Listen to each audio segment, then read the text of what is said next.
आप सभी के हृदय में विराजमान परमात्मा को मेरी राम राम। घटना अब एक नया मोड़ ले चुकी है। चित्रकूट पर अब तैयारी थी वापसी यात्रा की कि भरत, भगवान श्री राम, गुरुदेव वशिष्ठ, ये सब वापस लौटे। ऐसी तैयारी थी और इसी तैयारी का मन बनाकर सभी बैठे थे। कहीं ना कहीं अयोध्या वासियों के मन में ये भाव है कि राम लौट जाएंगे। और राम ने तो भरत से कह ही दिया कि तुम जो कहोगे मैं वह करूंगा, बोलो क्या चाहते हो। भरत जी ने प्रभु श्री राम के ऊपर ही सारी बात डाल दी कि जो आपको उचित लगे आप हमें वैसा आदेश करें, हम आपके अधीन हैं। क्योंकि हम जो भी मांगेंगे निश्चित रूप से अपनी समझ से कुछ गलत ही मांग बैठेंगे। आप हमारा भाव जानते हैं कि हम यहाँ क्यों आए हैं। अब राम अभी सोच ही रहे हैं कि क्या उत्तर दें इस बात का कि उधर से महाराज जनक के आने की सूचना उन्हें मिलती है और इधर कैकेयी आत्मग्लानि से गली जा रही है। जब पता लगता है कि महाराज जनक आ रहे हैं तब सभी के लिए अलग अलग स्थितियां उत्पन्न होती हैं। देवता चिंतित हो जाते हैं, वनवासी प्रसन्न हो जाते हैं और अयोध्यावासी जो आए हुए हैं वे इस सुख से और सुखी हो जाते हैं कि चलो 2-4 दिन अब और ठहरने को मिलेगा। तो ये स्थिति इस समय की वहाँ पर है। 2-4 दिन और ठहरने की अनुमति अयोध्या वासियों को मिल गई है। अब क्या हो रहा है वहाँ पर, अब उस दृश्य में हम लौटते हैं। ए प्रकार गत बासर सो, इस प्रकार वह दिन बीत गया। पता लगा कि महाराज जनक आ रहे हैं तो फिर कुछ और काम ना हो सका और पूरा दिन उसी में बीत गया। प्रात नहान लाग सबको, और अगले दिन सभी लोग स्नान के लिए गए, जितने भी अयोध्यावासी थे आए हुए थे। करी मज्जन पूज ही नर नारी, गणप गौरी त्रिपुरारी तमारी। क्या करते थे वो स्नान करते समय? भगवान शिव, पार्वती और सूर्य देव की उपासना करते थे। स्नान कर रहे हैं और इन तीनों की उपासना कर रहे हैं। रमा रमन पद बंद बहोरी, बिन बही अंजुली अंजर जोरी। और उसके बाद क्या करते थे? अंजल जोरी, अपनी अंजुली को जोड़कर लक्ष्मीपति भगवान विष्णु की भी वंदना करते हैं और उनसे विनती कर रहे हैं हाथ जोड़कर। नदी में स्नान कर रहे हैं सारे अयोध्यावासी, और अयोध्यावासियों ने स्नान करके वहाँ पर गणेश जी, गौरी, महादेव जी, भगवान सूर्य, इन सब का पूजन किया, भगवान विष्णु का किया, हाथ जोड़े और हाथ जोड़कर उनसे अब कुछ मांग रहे हैं। क्या मांग रहे हैं? राजा राम, जानकी रानी, आनंद अवध अवध रजधानी। क्या कहते हैं कि एक मनोकामना है हमारी।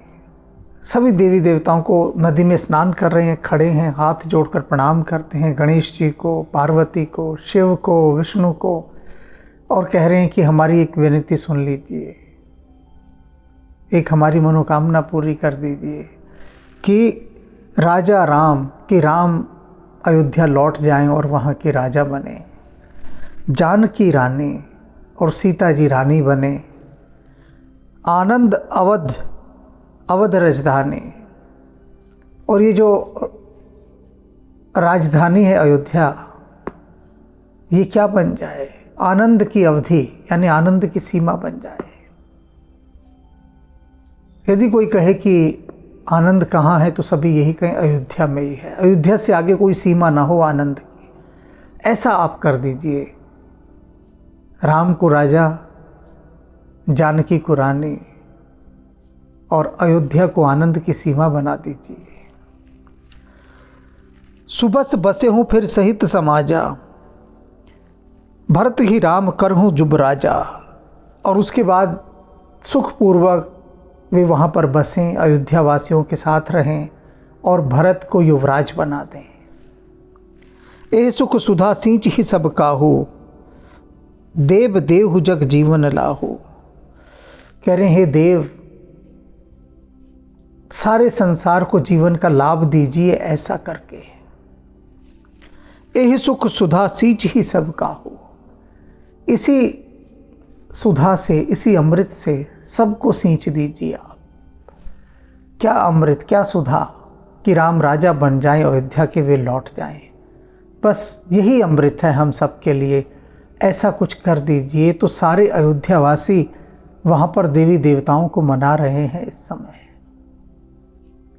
जानते हैं कि ये चाहें तो सब कर सकते हैं, तो मन उनको मनाने पर लगा हुआ है।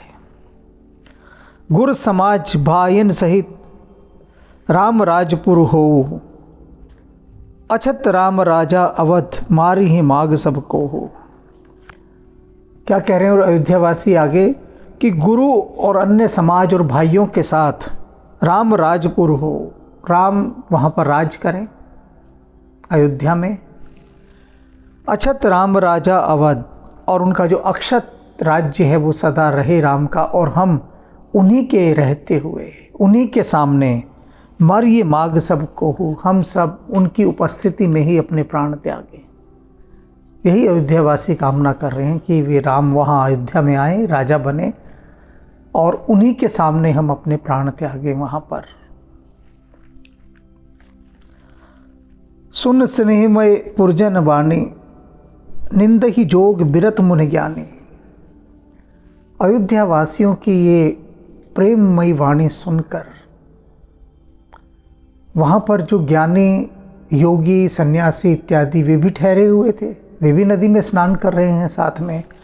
तो निंद ही जोग बिरत मुनि ज्ञानी, वो जो मुनि लोग थे, ज्ञानी लोग थे, वो अपने ज्ञान और वैराग्य की निंदा करने लगे। क्या समझ रहे हैं इस बात से कि जो ऋषि मुनि हैं, सन्यासी हैं, ज्ञानी हैं, वे लोग अपने वैराग्य की निंदा कर रहे हैं, योग की निंदा कर रहे हैं। क्यों? इसलिए कर रहे हैं कि जब उन्होंने देखा अयोध्या वासियों का राम के प्रति कितना प्रेम है और राम के लिए वे गणेश जी, पार्वती, शिव, विष्णु से क्या मांग रहे हैं, तो उनका यह प्रेम देखकर ये विह्वल हो गए, प्रेम से बह उठे। तो वे कहने लगे कि हमारा ये योग, ये वैराग्य, ये तप किस काम का, बेकार है ये तो। क्योंकि यदि प्रेम से वो हिल जाए, दुख से वो हिल जाए, तो वो व्यर्थ है। वैराग्य का मतलब क्या हुआ कि आपको कुछ ना छुए, ना सुख ना दुख। और इधर तो अयोध्या वासियों की प्रेममय दशा देखकर ऋषि मुनि भी विह्वल हो उठे हैं, व्याकुल हो उठे हैं। तब वे कह रहे हैं कि निंदा कर रहे हैं अपने योग की कि किसी काम का नहीं।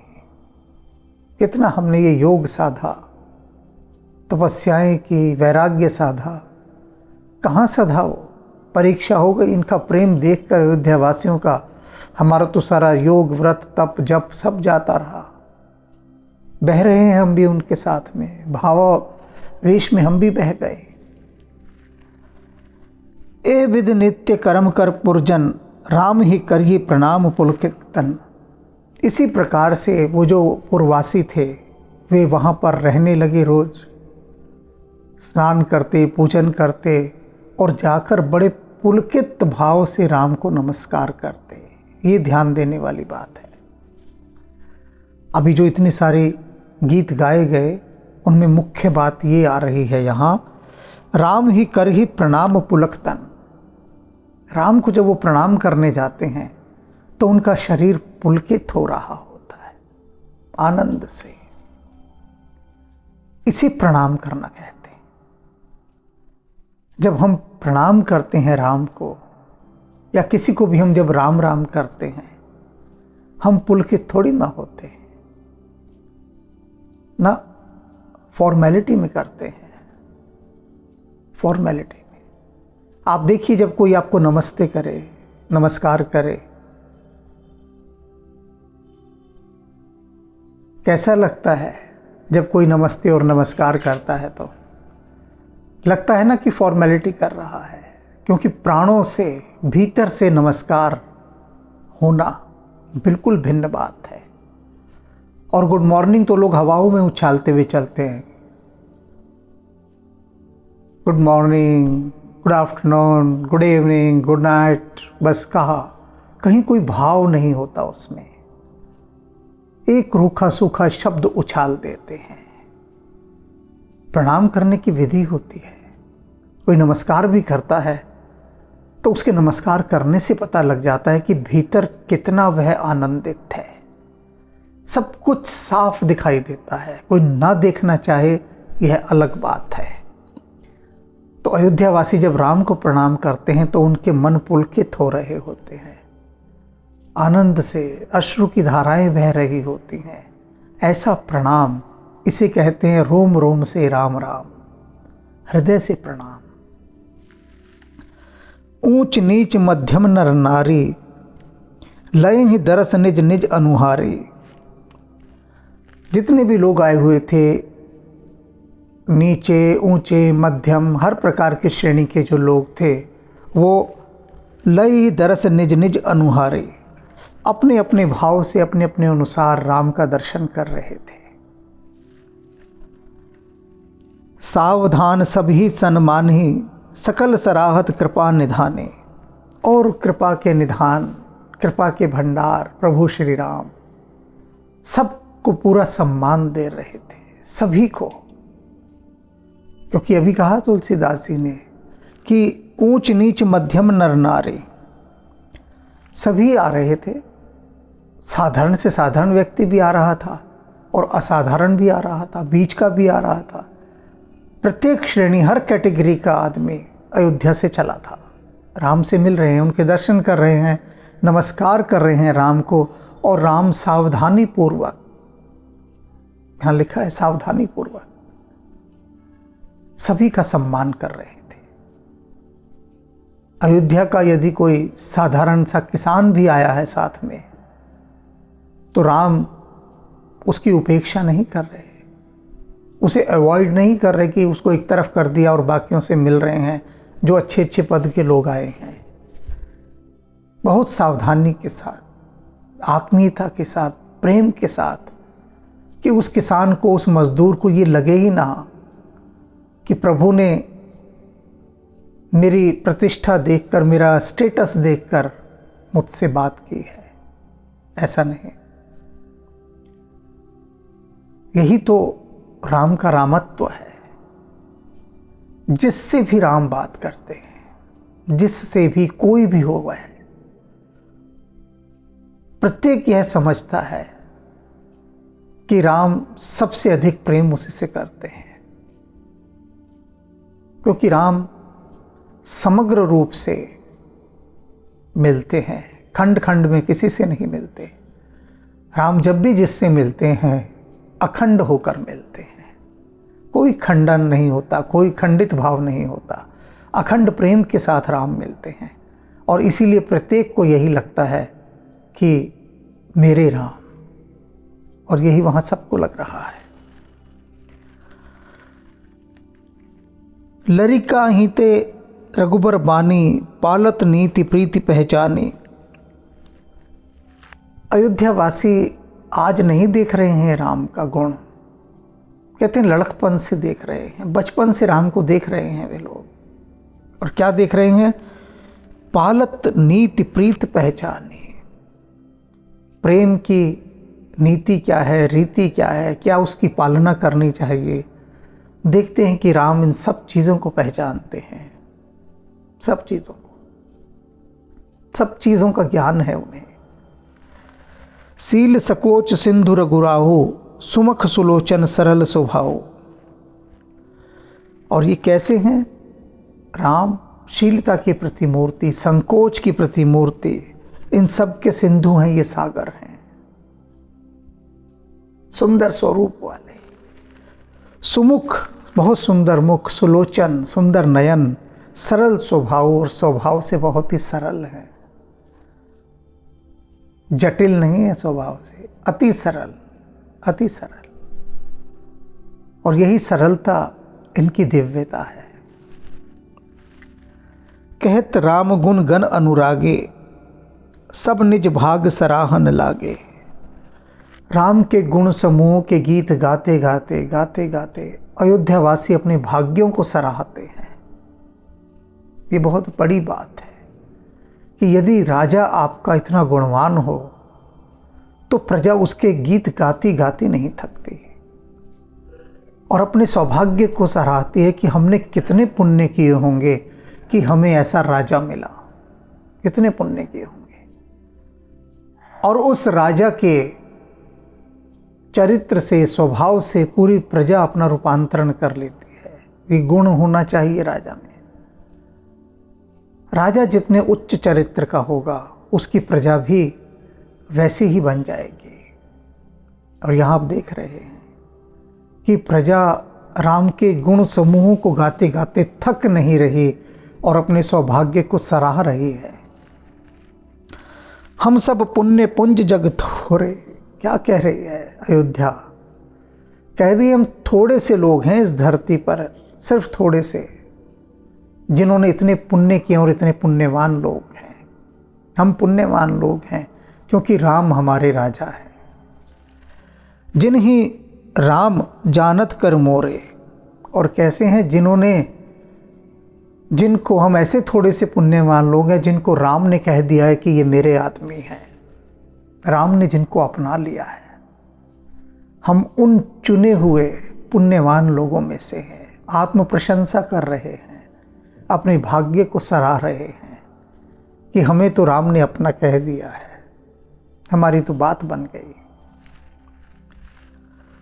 प्रेम मगन तेहि समय सब, सुन आवत मिथिलेश। सहित सभा संभ्रम उठेऊ, रविकुल कमल दिनेश।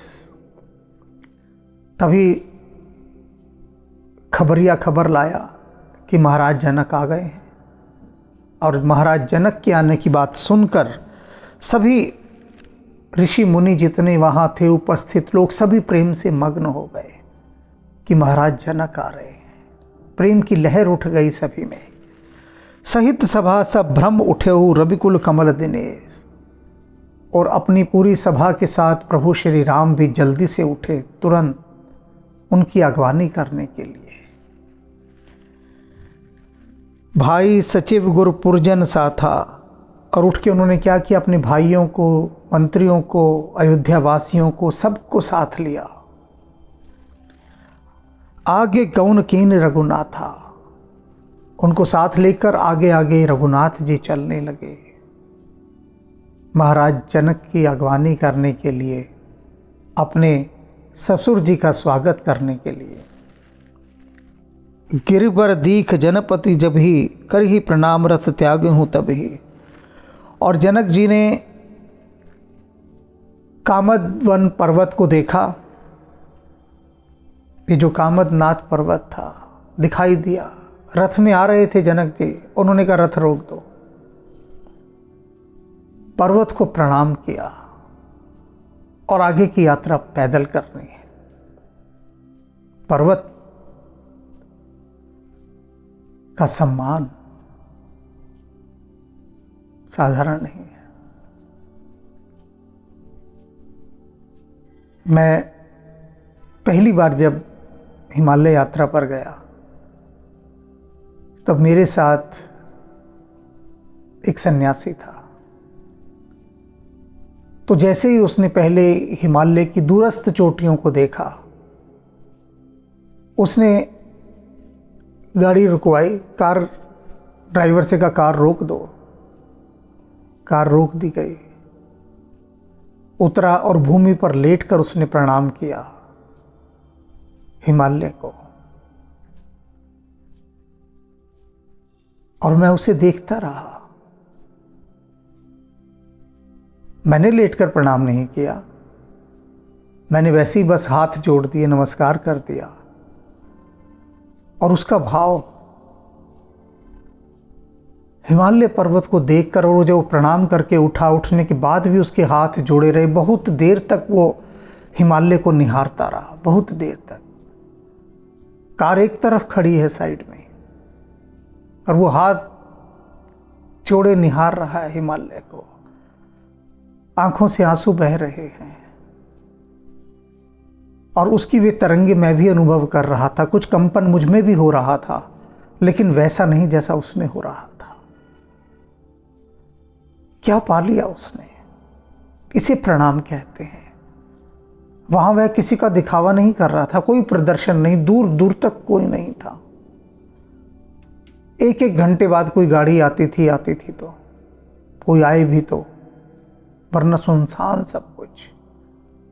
उस सुनसान में कार रुकवा कर वो भूमि पर लेटकर किसे दिखाने के लिए प्रणाम कर रहा है तो कोई नहीं वहां देखने के लिए।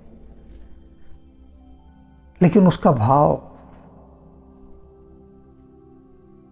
कि हिमालय दिखाई दे गया, उसकी चोटियां दिखाई दे गई, तो अब तो प्रणाम करना ही करना है, भीतर से उठ रहा है। तो वही महाराज जनक की स्थिति मैं इस समय समझ सकता हूं कैसे होगी, कि कामदनाथ पर्वत को देखा। यही है वह पर्वत जहां राम रह रहे हैं। तो यह पर्वत पूजनीय हो गया। पर्वत सामने है और मैं रथ पर बैठा रहूं, ऐसा कैसे हो सकता है? रथ से उतर गए, पैदल आ गए। यह बहुत गहरी बातें हैं। अगली बार कभी यदि पर्वत के निकट जाना हो तो पर्वत को नमस्कार कीजिएगा, देखना क्या घटेगा अंदर, देखना। करने जैसी बात है ये, सुनने से कुछ नहीं होगा। सुनना तो इसलिए कि बस याद रखा जाए, और बिना किसी संकोच के प्रणाम करना। पर्वत दिखे, मत चिंता करना कि कोई देख रहा होगा, क्या कहेगा, पागल है, किसे नमस्कार कर रहा है हवाओं में, क्योंकि पर्वत तो दूर होगा। लेकिन बिना किसी की फिक्र लिए नमस्कार कर लेना। नदी दिखे कोई, नदी को नमस्कार कर देना। जाते हो रात, दिख गई भूल चूक से चांद की झलक, चांद को नमस्कार कर देना। देखो करके, इन नमस्कारों की अपार महिमा है, करके देखो। राम दरस लालसा उछाहू, पथ श्रम लेस कलेस न काहू।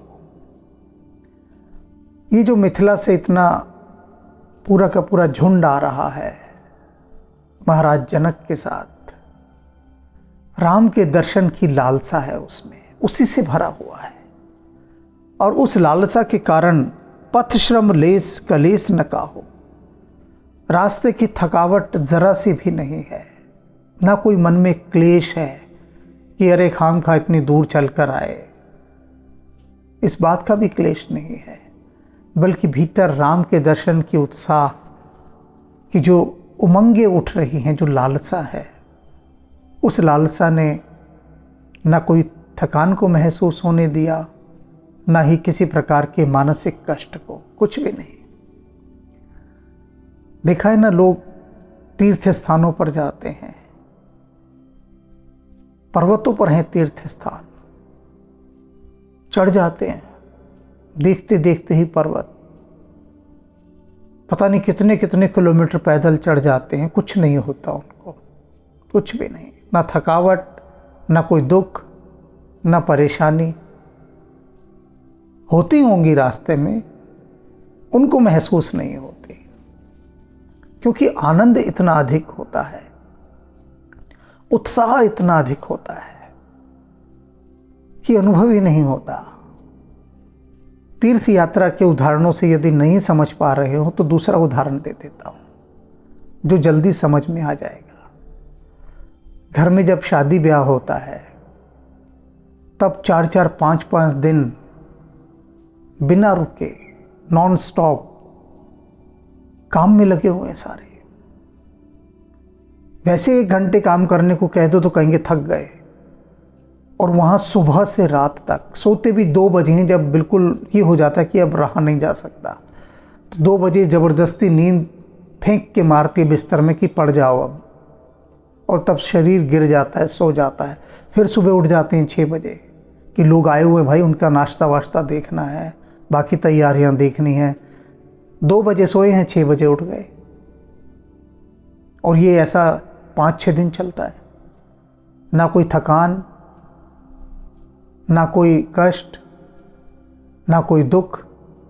क्यों? क्योंकि उत्साह इतना अधिक है, आनंद इतना अधिक है, खुशी इतनी ज़्यादा है कि खुशी की लहरें इतनी उठ रही हैं कि दुख, परेशानी, कष्ट ये तो कहीं दूर दूर तक फटक ही नहीं पाते। तो वही मिथिला वासियों की स्थिति है। इतना चल कर आए, कोई तकलीफ नहीं। राम दरस लालसा उछाहू, पथ श्रम लेस कलेस न काहू, मन तह जहाँ रघुबीर बैदेही, बिनु मन तन दुख सुख सुध के ही। क्या स्थिति है मिथिला वासियों की? कहते हैं मन तहाँ जहाँ रघुबर बैदेही, मन तो उनका वहाँ है जहाँ पर सीता और राम है, मन वहाँ पर है। तो जब मन वहाँ पर है तब बिन मन तन, अब उनका जो तन है वो बिना मन के चल रहा है। मन तो है ही नहीं उसके पास, तन के पास। मन तो सीता और राम के पास है। वहाँ भेज दिया मन को पहले कि जाओ, पहुँचो, हम आ रहे हैं पीछे पीछे। क्योंकि मन की गति तो बहुत तेज है, तन की गति तो कुछ भी नहीं उसकी तुलना में। तो तन धीरे धीरे आ रहा है, मनुष्यों के शरीर धीरे धीरे आ रहे हैं। मन उन्होंने पहले ही सीताराम जी के पास भेज दिया।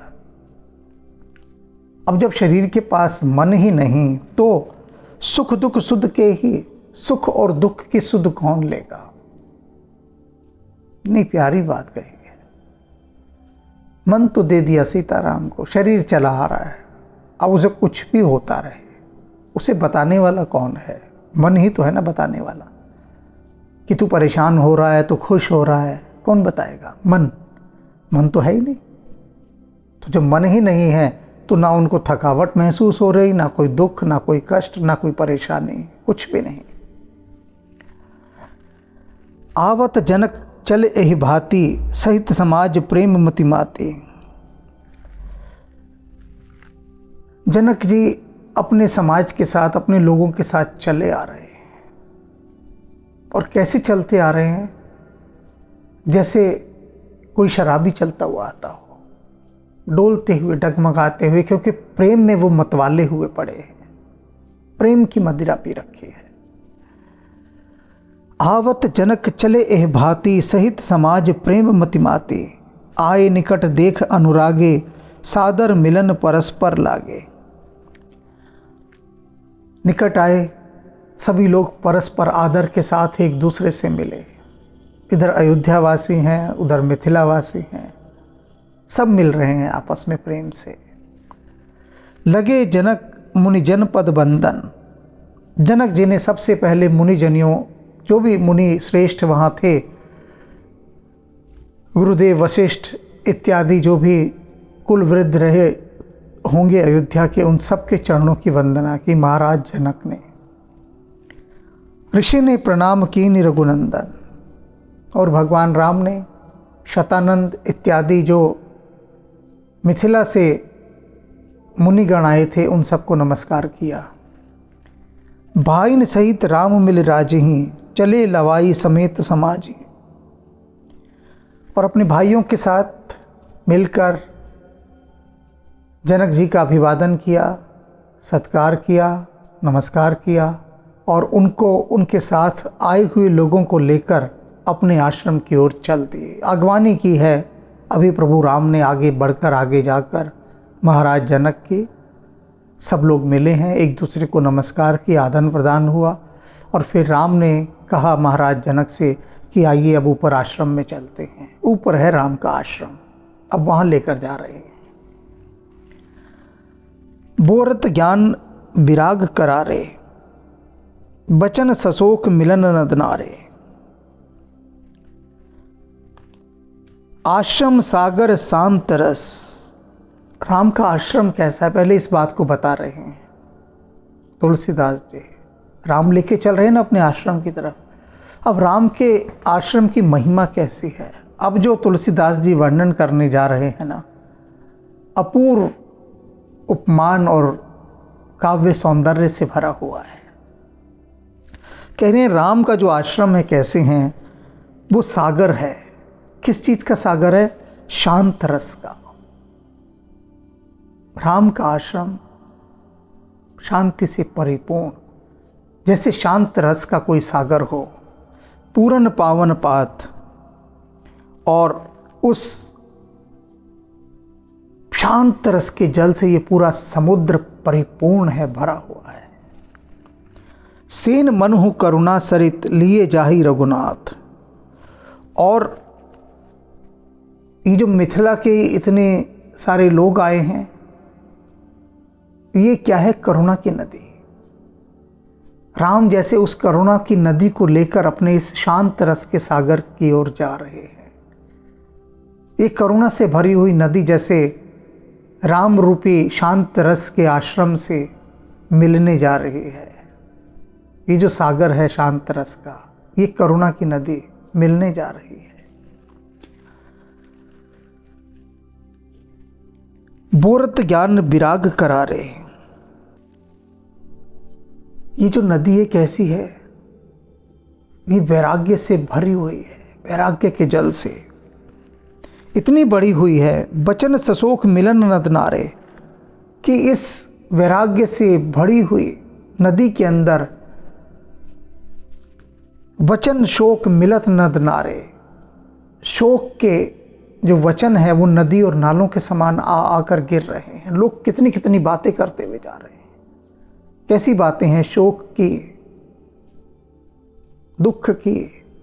उनके जो वचन है ये दुख से भरे हुए, शोक से भरे हुए, ये जैसे उस करुणा की नदी में गिरते हुए अन्य नाले हैं, जो गिर के उस नदी को और बढ़ा रहे हैं और पूर रहे हैं। सोच उसास शरीर तरंगा, समीर तरंगा। और उनकी चिंता से उठती हुई जो सांसें हैं, ये जैसे वो तेज़ हवाएं हैं जो इन लहरों को और उछाल रही हैं। धीरज तट तरुबर कर भंगा। और इससे क्या हुआ? उनकी उन तेज सांसों से उठती हुई इन लहरों ने नदी के किनारे लगे हुए धैर्य के वृक्षों को तोड़ डाला है। विषम विषाद तोरावत धारा, भय भ्रम भंवर अवरत अपारा। और ये जो इस धारा ने क्या किया है? अपने किनारों को डुबा दिया है, तोड़ दिया है। भय भ्रम भंवर, भय और भ्रम के भंवर इसमें घूम रहे हैं। भय किस बात का? कि राम किस तरह से आगे वनों की यात्रा करेंगे। भ्रम किस बात का? कि क्या होगा। इसकी ही भंवरों में, सोच विचारों में सभी लोग घूम रहे हैं इस नदी के अंदर। केवट बुद्ध विद्या बड़ी नावा।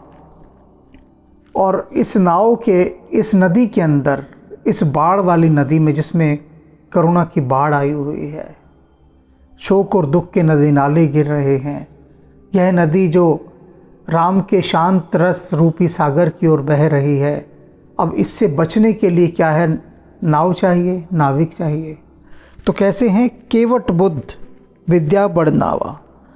जो बड़े बड़े विद्वान लोग हैं, ज्ञानी लोग हैं, वो केवट हैं यहाँ पर। और बड़ नावा, बड़ी बड़ी नावों के समान है वो।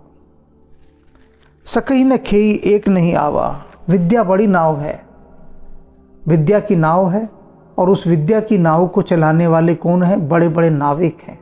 कौन से नाविक? जैसे गुरुदेव वशिष्ठ हो गए, सुमंत्र जी हो गए, शतानंद हो गए, महाराज जनक हो गए। ये सब लोग नाविक हैं, विद्वान हैं, ज्ञानी हैं और विद्या की नाव पर सवार हैं। लेकिन सकई न खे एक नहीं आवा, लेकिन किसी को भी नाव खेनी नहीं आ रही है इस समय। समझ ही नहीं आ रहा कैसे नाव को चलाएं। भूल गए हैं ये भी नाव को खेना, यानी पार लगाना। हल नहीं मिल रहा उनको समस्या का। बनचर कोल की रात बिचारे, अब वनों के अंदर जो कोल की रात वनवासी जातियां हैं वे भी हैं वहाँ पर।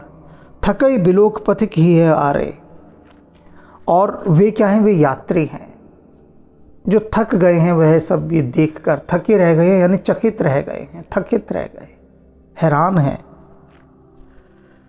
आश्रम उदत मिली जब जाही, मन ही उठे अम्बुद अकुलाए। और जब ये नदी आश्रम में जाकर मिलती है तो आश्रम का ये सागर जो शांत रस में था वह भी आंदोलित हो जाता है, उसमें भी हलचल होने लगती है। करुणा की नदी राम के शांत रस से परिपूर्ण जल के सागर में जाकर मिल रही है। इस मिलन में बहुत बड़ी हलचल हो रही है, भावों की हलचल। हृदय आंदोलित हो रहा है, सब कुछ प्रेम के कारण अधीर हो उठा है। शोक बिकल दो राज समाजा, ये जो संगम हुआ, ये जो मिलन हुआ अयोध्यावासी और मिथिलावासियों का, दोनों का राज समाज शोक से विह्वल हो गया। शोक बिकल दो राज समाजा, दोनों का राज समाज शोक से विह्वल है। रहा न ज्ञान न धीरज लाजा, न किसी को ज्ञान रहा, न धैर्य रहा, न लाज रहा। यानी जब दो राज समाज मिलते हैं तो परंपरा का निर्वाह करते हैं, परिपाटी का। परिपाटी जिसे इंग्लिश में प्रोटोकॉल कहते हैं, ये प्रोटोकॉल परिपाटी से ही जन्मा है।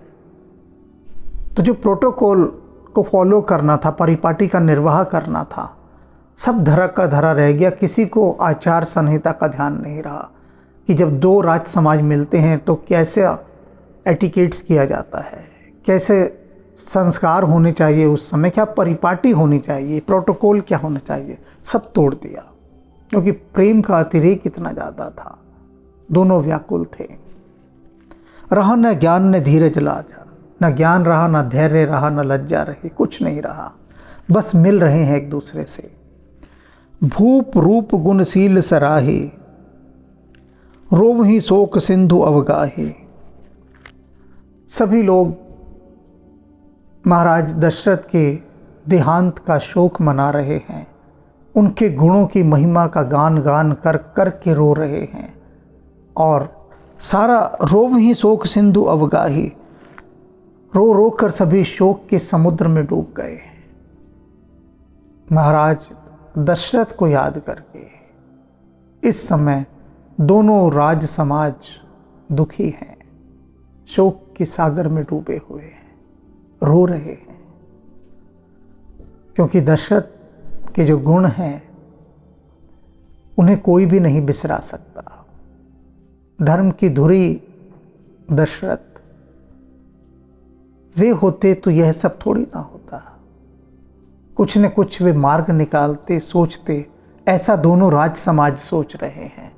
तो इस समय जो बड़ी से बड़ी क्षति उनको दिखाई दे रही है, उनका जो नुकसान, वह दशरथ का इस समय इस प्रकार से मृत्यु को प्राप्त होना है।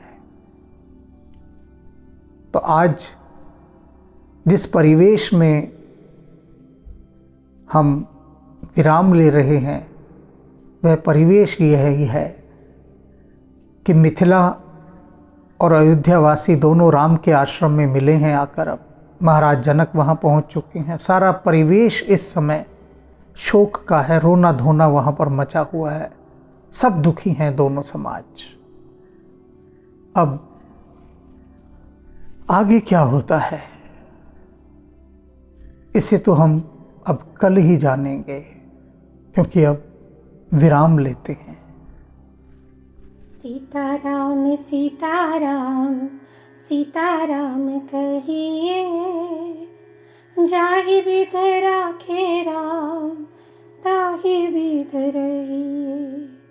सीताराम सीताराम सीताराम कहिए, जाहि विध राखे राम ताहि विध रहिए। सीताराम सीताराम सीताराम कहिए, सीताराम सीताराम सीताराम कहिए, जाहि विध राखे राम ताहि विध रहिए। जाहि विध राखे राम ताहि विध रहिए। सीताराम सीताराम सीताराम कहिए, जाहि विध राखे राम ताहि विध रहिए। जाहि विध राखे राम ताहि विध रहिए। सीताराम सीताराम सीताराम कहिए, जाहि विध राखे राम ताहि विध रहिए। सीताराम सीताराम सीताराम कहिए, सीताराम सीताराम सीताराम कहिए, जाहि विध राखे राम ताहि विध रहिए। जाहि विध राखे राम ताहि विध रहिए। सीताराम सीताराम सीताराम कहिए, जाहि विध राखे राम ताहि विध रहिए। जाहि विध राखे राम ताहि विध रहिए। सीताराम सीताराम सीताराम कहिए, जाहि विध राखे राम ताहि विध रहिए। जाहि विध राखे राम ताहि विध रहिए। सीताराम सीताराम सीताराम कहिए, जाहि विध राखे राम ताहि विध रहिए। जाहि विध राखे राम ताहि विध रहिए। जाहि विध राखे राम ताहि विध रहिए।